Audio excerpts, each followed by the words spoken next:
अगर आपने 4 साल की ग्रेजुएशन की है तो ये खबर आपके लिए गेम चेंजर साबित हो सकती है। अब नौकरी के साथ सिर्फ 1 साल में मास्टर्स की डिग्री हासिल कर सकेंगे। यूजीसी ने बड़ा फैसला लिया है। आखिर किसे मिलेगा फायदा और कौन नहीं कर पाएगा आवेदन, आइए जानते हैं। नमस्कार, मैं आदर्श और आप देख रहे हैं दर्श न्यूज। देश के लाखों छात्रों के लिए यूनिवर्सिटी ग्रांट्स कमीशन यानी यूजीसी ने एक बड़ा फैसला लिया है। राष्ट्रीय शिक्षा नीति यानी एनईपी 2020 के तहत अब ऑनलाइन और open and distance learning ODL माध्यम से 1 वर्षीय पोस्ट ग्रेजुएट यानी पीजी प्रोग्राम शुरू करने की मंजूरी दे दी गई है। इस फैसले का सबसे बड़ा फायदा उन छात्रों को होगा जिन्होंने 4 वर्षीय ऑनर्स या 4 वर्षीय स्नातक डिग्री पूरी की है। ऐसे छात्र अब 2 साल की जगह सिर्फ 1 साल में पीजी की डिग्री हासिल कर सकेंगे। लेकिन यहाँ एक महत्वपूर्ण बात समझना जरूरी है, यह सुविधा सभी कॉलेज और विश्वविद्यालयों में नहीं मिलेगी। केवल वहीं उच्च शिक्षण संस्थान 1 वर्षीय पीजी कोर्स शुरू कर सकेंगे जिन्हें पहले से उसी विषय में 2 वर्षीय पीजी प्रोग्राम चलाने की मंजूरी मिली हुई है।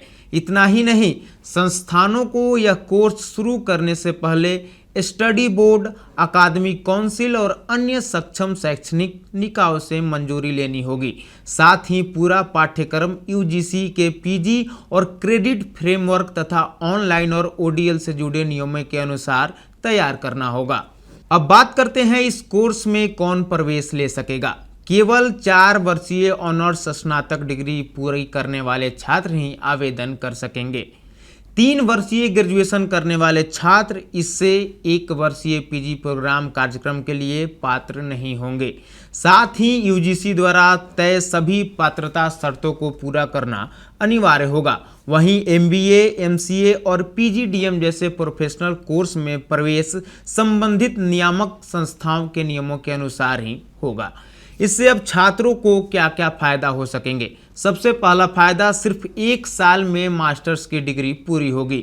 दूसरा, जो छात्र नौकरी कर रहे हैं वे ऑनलाइन या ओडीएल माध्यम से अपनी पढ़ाई जारी रख सकेंगे। तीसरा, कम समय में पढ़ाई पूरी होने से खर्च भी कम होगा। चौथा, पीजी जल्दी पूरी होने से छात्र जल्द पीएचडी, रिसर्च या उच्च शिक्षा की ओर बढ़ सकेंगे। और पांचवा, मास्टर्स की डिग्री जल्दी मिलने से नौकरी और करियर के नए अवसर भी जल्दी खुलेंगे। कुल मिलाकर यूजीसी का यह फैसला उन छात्रों के लिए बड़ी राहत माना जा रहा है जो नौकरी और पढ़ाई दोनों साथ लेकर चलना चाहते हैं। हालांकि यह सुविधा केवल उन्हीं छात्रों और संस्थानों पर लागू होगी जो यूजीसी और राष्ट्रीय शिक्षा नीति के तय मानकों को पूरा करते हैं। अब सवाल आपसे, क्या यूजीसी का यह फैसला छात्रों के लिए फायदेमंद साबित होगा? अपनी राय हमें कमेंट करके बताइए। देखते रहिए दर्श न्यूज।